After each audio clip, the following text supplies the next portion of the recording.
Well, thank you. Good morning to everyone. And first of all, I would like to thank you for the invitation. It's a great honor to join this conference and the colleagues in this special session. And I am very honored to join you here in Kahramanmaraş. I'm so sorry for my pronunciation. And I am really glad to follow this previous presentation because, how can I? Okay, because what I am going to bring here, it's an analysis of two specific housing programs which were developed in Portugal 50 years ago. So we have been celebrating these 50 years of these two specific housing programs. And the first one, which I will translate, it's DISAL.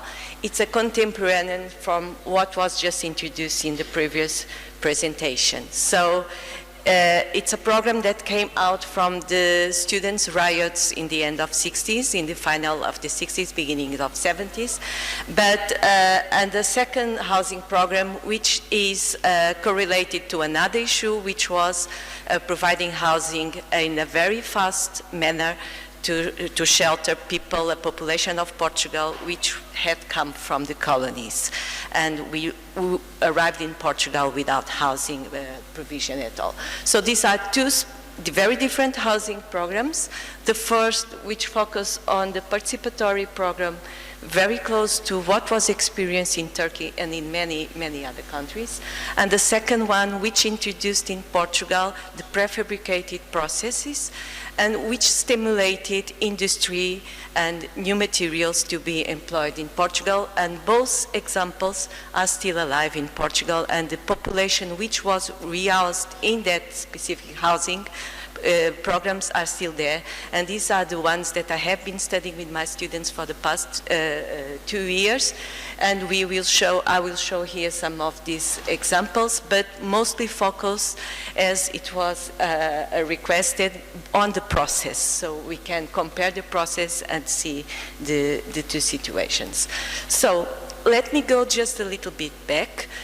Before I explain why these two specific housing issues, they are correlated somehow to specific problematics, tragedies, as the one that has affected here in Marat and in Turkey and many other cities.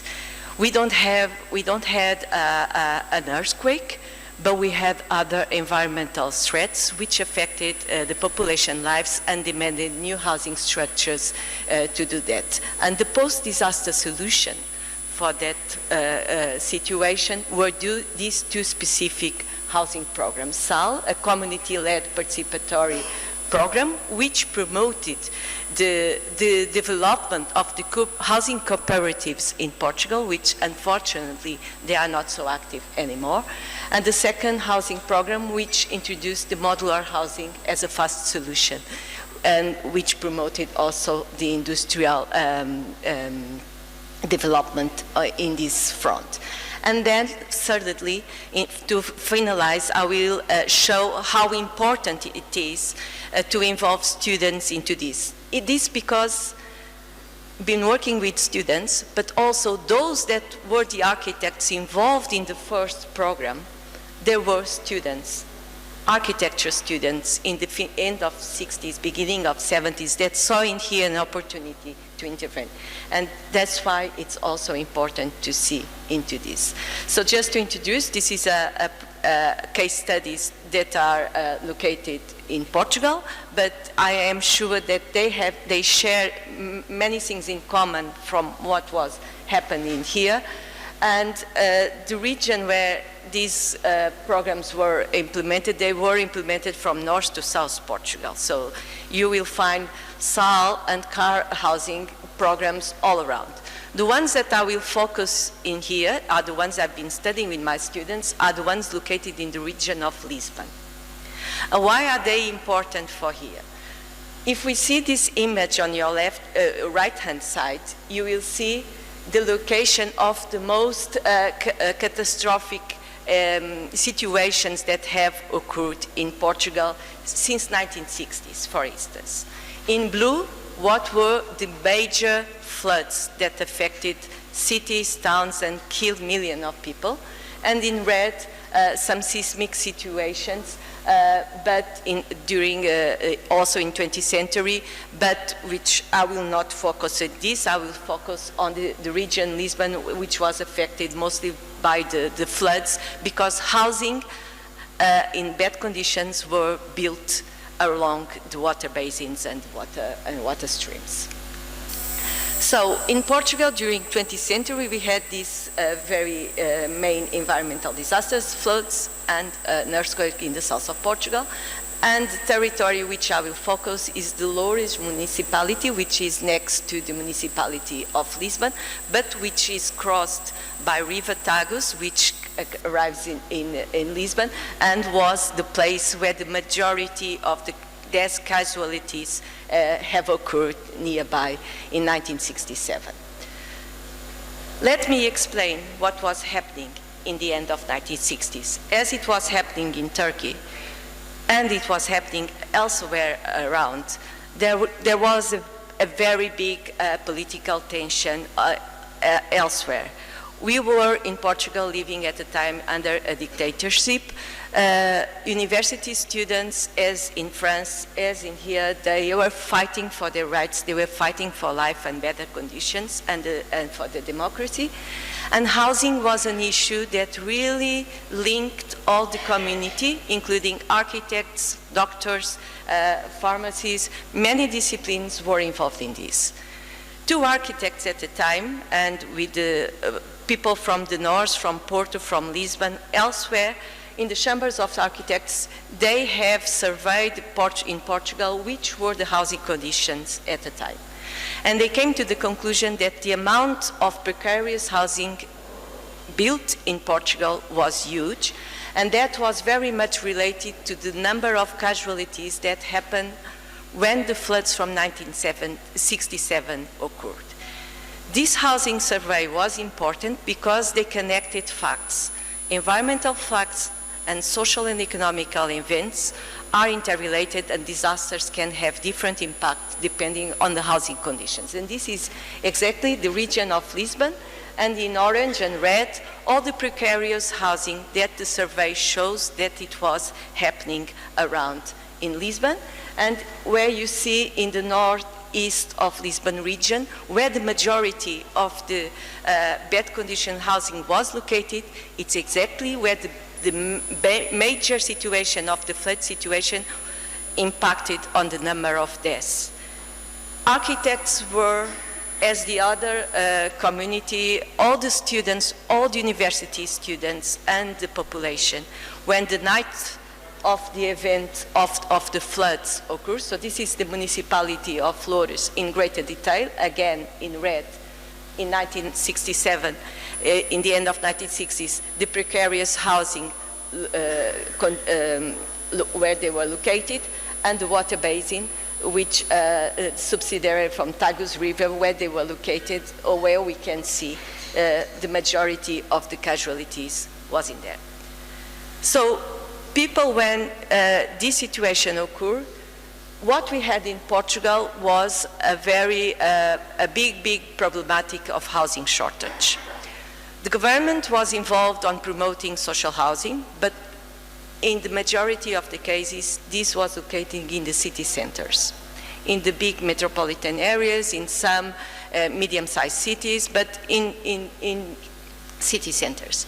But outside the cities, and these are the territories which I am very much involved in my own research, so I am very much interested in analyzing the suburban areas where most of the population live, and where the environment and the social and economical constraints are huge, and how to improve the conditions of people's life in present time. But at this time, just before the floods, these were the present conditions of the population that lived in suburban areas.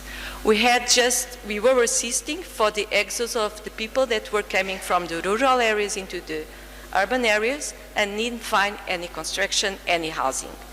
So the response was to build their own houses by their own hands, and these were the conditions. Shanty towns, precarious housing, and these were the houses that were affected later on by the floods. People build their houses by their own hands and with whatever materials they will find available, depending on their own economical conditions.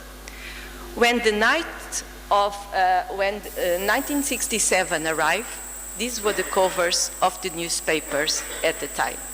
Death has arrived instantly. A big amount of people have died, mostly in the region of Lisbon. It was a dramatic. In that same night when this occurred, many students from the universities, including students from architecture, went to the sites. They went to provide aid to the local population to support them, but then immediately they organized themselves and they identify the places, the neighborhoods, the housing, the families which had been affected and tried to organize themselves. This environmental fact really affected the way architects at the time understand the territory, the environmental and the housing conditions at the time. And it changed dramatically their way of understanding what was the meaning of housing and what was the meaning of a neighborhood and a village or whatever, and the conditions it was needed to provide. So all around the region of Lisbon, the deaths and the destruction was massive.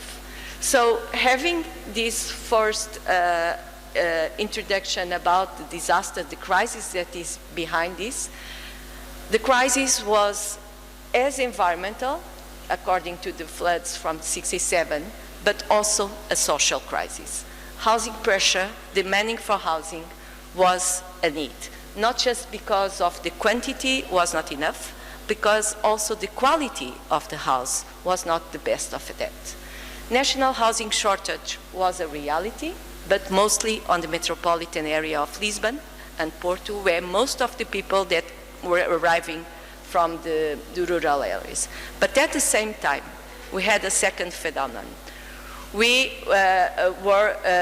suddenly, in near time, the population that lived in the former colonies of Angola and Mozambique, for instance, they arrived in Portugal looking for housing. And the government and Portugal had to shelter all these people. So it was a decolonization process that imposed in Portugal the creation of a specific housing program that in both cases, either for the decolonization and for the environmental treatment, they followed that housing program which I had the modular housing, financed somehow by a Turkish family, which was Gulbenkian, who was originally from here, that moved then later to Istanbul and then ended in Lisbon, and where we have there today a foundation that at the time was financing the construction of this kind of housing to accommodate these dramatic situations of the flood. So I will focus on these two programs. They are completely different, but they are contemporaneous. And they somehow responded in different ways to the same dramatic situation, shortage of housing, but the impacts, the longer impacts in time resulted differently.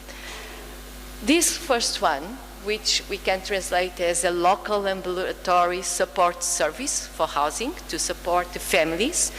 We had all these people living in bad conditions, and this program was created in order to rehouse the people which were living in bad conditions. What this program imposed was that the new housing neighborhoods which were proposed for these families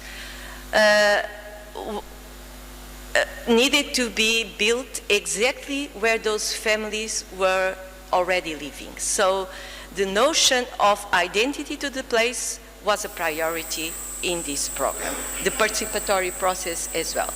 This is the one that is better known. It is known because of the architects which were involved, like César Vieira and many others which are international recognized, and because of that they have been published in many international, very well recognized also architectural journals as Domus, for example, and many others, and also be subject of international exhibitions from Canada to the other side of the world. They have been really exposed. Not in the broader sense, but by the architect stars involved at the time. I will not invite you to look from that dimension, but to look into the neighborhoods and to the process. So this is a program which was created in 1974. The government itself was very much interested on creating this, and it gave the order to create this ambulatory service in order to create proper housing built with stones, built with materials which were not shanty towns. So this was a program that also had as main goals to be supported through the municipal council. So they were very much involved, but the land to accommodate all these new housing schemes were somehow provided also by the municipality, but involving local civic society and many other dynamic sectors through the decentralization mechanism. So they wanted a fast program, something that was not bureaucratic. So they articulated these new possibilities of monetary resources that the government canalized somehow to this, and they attributed to the future residents the right to participate in the process. That's why it's very unique, and the right also to remain in the place where they previously live. So the right to the city and to the place. This was not just built in the city. Although in the north of Portugal, for instance, in Porto, most of the cases of housing schemes are located within the municipality, within the city of Porto. In Lisbon, people were living outside. So that's why the SAL program was, neighborhoods were built outside the city. And also this SAL, because the residents, they were so in anger for getting their housing and to move into their housing, many of these future residents, they also participate in the construction process. It was not the goal of the program to involve the residents in the construction process, but in some neighborhoods, this is a reality that it really ended to occur. So the methodology started first to look for the location for the new neighborhoods, see where the people were located, get the approval of the urban plan with the municipality, get the equipment necessary for the construction. Many companies were involved in this. The design of the typologies of the housings were rapidly designed and discussed between the residents and the group of architects, which were the students that had participated in the surveys of 1967 when the floods had occurred. So they knew well the terrain, they knew the territory, and they knew the conditions where the people were living previously. A part of the architects, this participatory program involved the residents, sociologists, and many other colleagues from other disciplinary areas in order to know better the locales and know better their seats. So the typologies were discussed.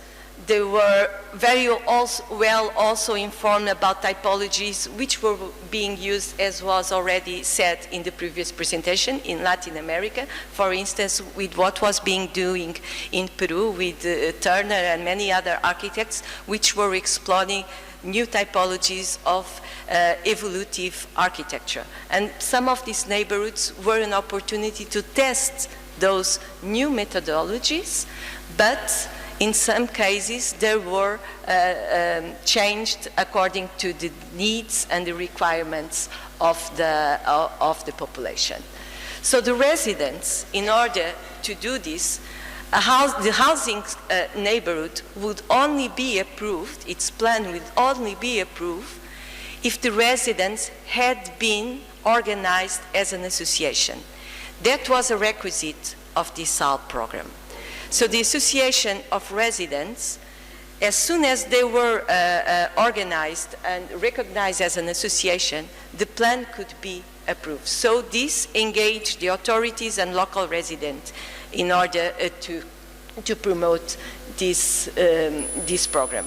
Cooperatives came afterwards, and also the companies which were involved in this. They received the materials for the construction, and they were also involved.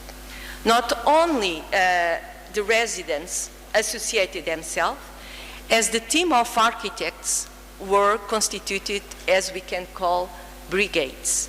Brigades which required a minimum of 3 to 4 architects per neighborhood, with a sociologist, with a geographer, with a mine engineer, whatever. People that were needed to discuss the project and the local conditions of the site.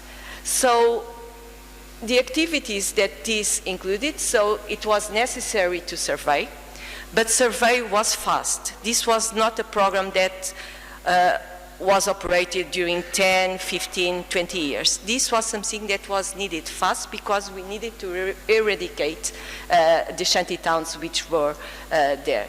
Then they executed and they monitoring all the survey, a survey that not was only focused on land, but on the survey of the local population. How many children were in there? How many people per families were in there? How many people were with jobs, no jobs? What were their social needs? All of that was considered.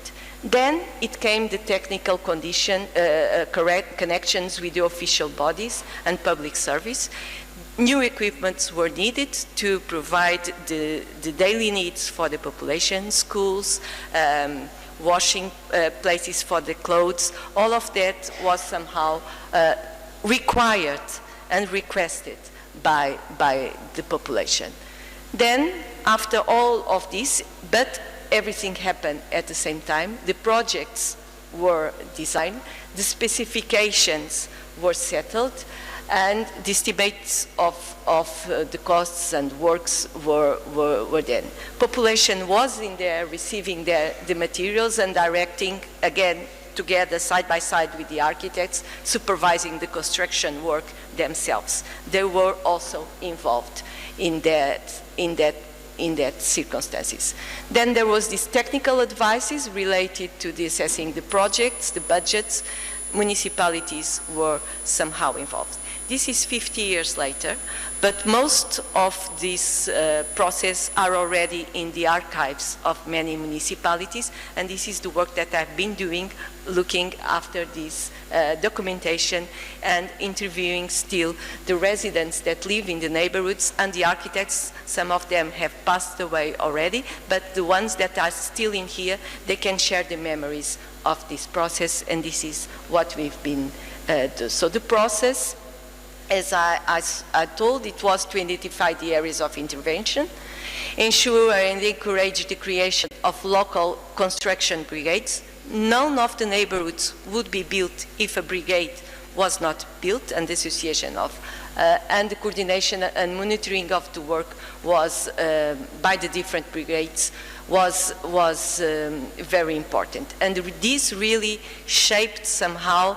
the culture of the architects that intervene in this. So many neighborhoods were built. Of course, there were very many controversial issues. There were issues of land ownership. Some of them were given by the municipalities. There were also cases of process of expropriation that didn't end well. So some of the neighborhoods were built in places where the population did not want, but it's just a few number of them. The majority of the case, it was not that. And the issue of funding was also problematic because in some cases it started, and if the population residents were not very well organized, those were the cases where the neighborhoods and the funding didn't end well. So the second housing program, it's different from this. It's contemporary though. It's not a participatory. It was not decreed with the involvement of the architects. Because of that, their involvement on the process, it's completely different, and I will show you. And this car, which is a commission for the accommodation of refugees, that's the name of the program, built in more years' time that the SAL program and accommodated population that has arrived from Angola in green and Mozambique, which is there in orange. So after the decolonization process, and this is just a map of Europe where you can see Angola, Mozambique, and Portugal, their areas painted in red, and you can see what would be to accommodate in 1 year time all the refugees returning from Angola and Mozambique in a small country as Portugal. So what kind of housing could be done for that? So there was a special law in 1976 that created this commission for the refugees in order to house this program, and special funds were channeled to extraordinary funds to promote this specific program. Also Gulbenkian and other sponsors had also funded part of this.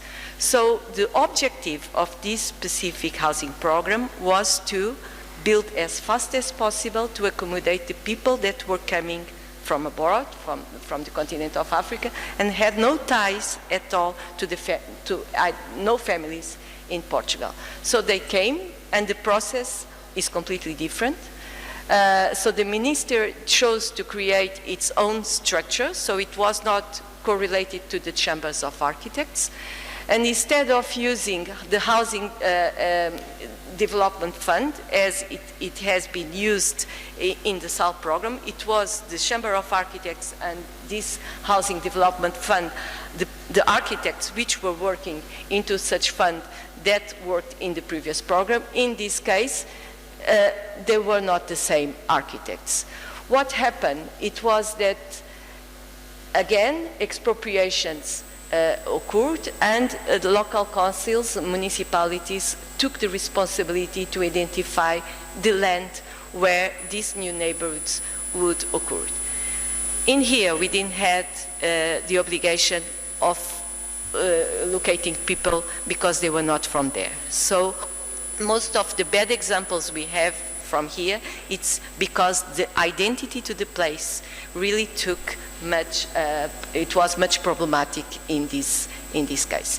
These are some examples of the neighborhoods which were built under this specific CAR program by employing prefabricated construction, which was somehow funded and provided mostly from the northern European countries, which saw in Portugal an opportunity to promote this specific type of construction. And then many companies, steel companies and concrete companies emerged in Portugal in the aftermath of the application of this specific program, because it was necessary to build for fast. Now, comparing this, so we have the SAL program, which was implemented in '74, in the year of the Portuguese Revolution, and the CAR program in '76, when the refugees were arriving in Portugal.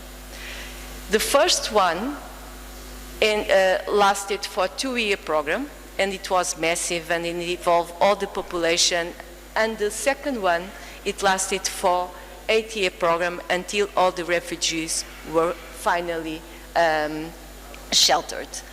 But although the first one was involved the population, but targeted the correction of poorly housing populations and the collaborations, the second was very much focused on the shortage of few families coming from abroad, the promotion of technological and industrial progress in the field of prefabricated housing and building. The first one, no. So local knowledge from the residents themselves was somehow employed in that first program. The acquisition of land in both programs was very much dependent on the promotion from the municipalities, but also from expropriation process. The first one was a participatory process, while the second one a direct process. And I think this figure can somehow really clarify the different two programs. In the first one, where you see the architects involved with the community, involved with institutions, involved with all of them, it was very participatory in all senses, not just with architects and community, but with the community and the housing estate, with institutions and architects. And that proved to be very successful in that sense.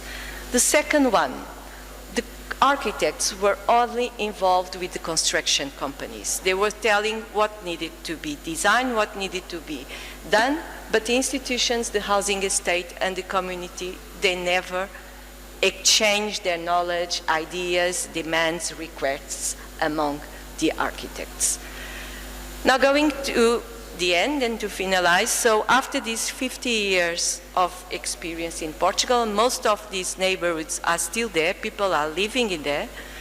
I've been challenging my students to looking into the suburban areas of Lisbon, and we've been looking this year. We're not working in this municipality, but this is the results of 2 academic years we've done.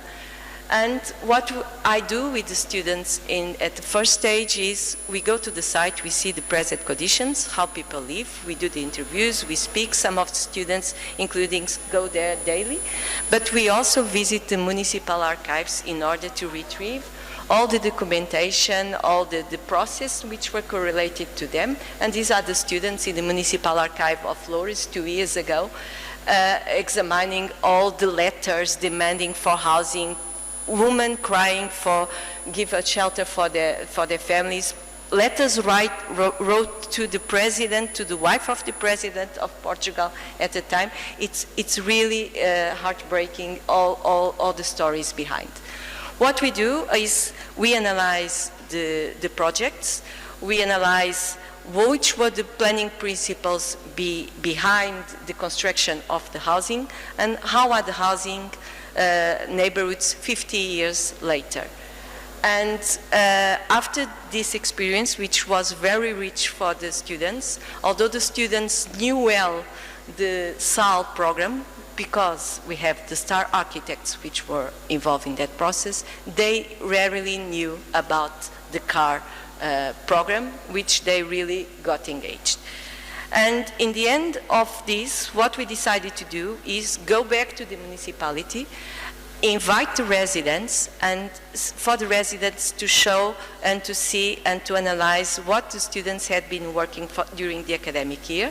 And these are the residents and the municipalities and the academics, my colleagues and my students, looking at the work that was produced. And this created a sense of identity and acknowledgement of the importance that 50 years ago both programs had in the evolution of the housing process, and how important it is to rethink what are we doing today in terms of housing programs in Portugal, and how are people being accommodated in housing, because what will be the impacts in the future of the lack of enough thinking about the conditions of how people are living. So these are some of the students' work which really reflect about this analysis of the site, how it is, how it was transformed, what were the typologies proposed, in this case on your right-hand side, the car experience, but also the sense of belonging and transformation of the housing. The prefabricated housing, which was a program built with very lack financial resources, is the one where the people really today, they don't want to leave that place, because all of these places were built nearby already existing villages, and there is already a sense of belonging and communities and ties, which these people that they did not know each other, they came from different countries, and then they started to live, or more close to Lisbon, the SAL programs also They interview the residents, looked for typologies, the change of the typologies. Most of this is not just low housing, unifamiliar housing, but also we have cases of 3 to 4 story heights. What can I say you about these 50 years later of the program? The housing is not just the housing, but the neighborhood in itself and the public spaces built around and the facilities at the time, they were the key points to settle, anchor the population into these neighborhoods. The neighborhoods which have failed on creating those conditions, the social equipments, the daily need equipments, those are the ones that have failed in these 50 years. And after this program in the municipality of Loures municipality now is targeting, after the students' work, which are the neighborhoods, because themselves they didn't know their needs. So this is a kind of work which somehow can now promote some renovation and restoration in this. So this is the municipality of Loures and the 12 neighborhoods which we have been involved and which we have showed in the municipality of Loures, and this is our book that we have compiled, this 2 years research project with the students and the municipality and the residents, and that we are very happy that it can promote awareness about the need to rethink about the importance of these participatory programs, but also about how these environmental threats affect people's lives and possible solutions to solve these situations. In the case of prefabricated housing, which was unique, it has not been reproduced many times afterwards, but it's a situation that can be rethinked in the future. Thank you so much.